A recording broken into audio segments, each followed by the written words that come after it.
Well, certainly international diplomacy is intensifying in the global oil markets, but I consider it highly unlikely that Saudi Arabia will, agree to a unilateral massive cut or even a bilateral cut with Russia, because Mr. Trump talked about cuts of potentially in the 10 million to 50 million barrels per day range. Just look at how much oil Saudi Arabia and Russia produce today. Each country produces about 10 to 11 million barrels per day. Are we talking about asking Saudi Arabia and Russia to cut 50% or more of their production? That seems incredible. And the U.S. president has no really legal power to tell U.S. producers, hundreds of them, to cut production. So I think that there is little chance of any OPEC plus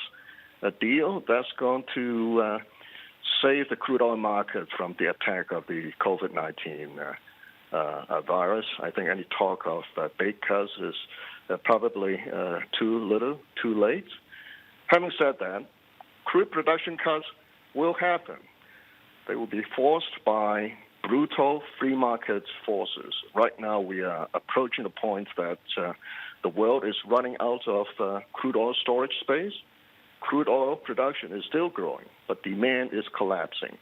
So it will be soon that the world will run out of crude oil storage space, and productions will have to shut in. And the way to force that to happen is for oil prices to fall to very low levels in the coming weeks. So how low are we talking, Victor? Oh, we are projecting that Brent is going to drop to around $10 per barrel in April, and will likely stay at that level in the second quarter. So what I think about when I hear you say $10 a barrel is the strain that this is all putting on the US shale industry. And clearly the US president is concerned about this now. He called into CNBC last night. He's been taking to social media to try and calm the storm between Saudi Arabia and Russia. Texas's involvement in all of this is also very unclear. As you say, we're not sure if this is going to be feasible, let alone legal. And any American intervention is also going to result in significant pushback from US lawmakers who are going to certainly be crying foul over the collapse of the free market. So what is the president going to have to give up here, or at least give back to Saudi Arabia and Russia in order to stabilize this market and to protect the industry so critical to his economy, US national security, and his re-election prospects in November?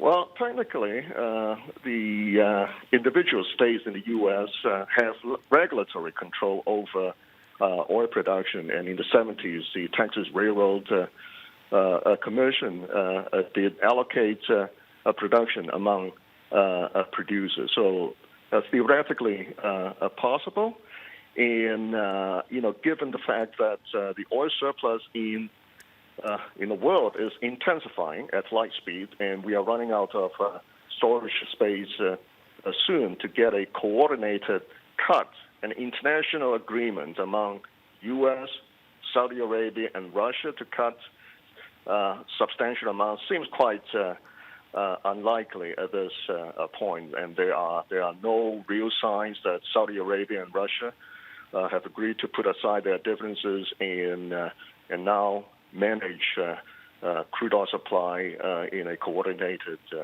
way. It's going to be tough, and I imagine it will be a brutal, unadulterated market fight, and the weak producers will have to shut in production, in particular the U.S. shale oil sector.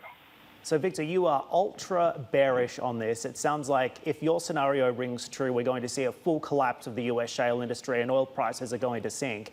Saudi Arabia is G20 president this year, though, and that means that they've got a lot more leverage and a lot more clout to try and bring about a multilateral action. Their position has not changed. You're absolutely correct. When we saw the collapse of the deal in Vienna, we saw Saudi Arabia coming forward and say, we do not want to be acting unilaterally to stabilize the market and to support prices. So as we see Saudi Arabia taking this G20 presidency, is it likely that we could see action, perhaps less so from Russia, but more so from other G20 members, like, let's say, Canada, for example? Could they be getting into the mix here? I think that a possibility is indeed Saudi Arabia uses the G20 platform to try to put together a coordinated cut among all members. This is about Canada, a major producer. We need every producer to come into agree to cuts and have the cuts enforced. That is a tall order in the limited time we have before the world runs out of crude oil store.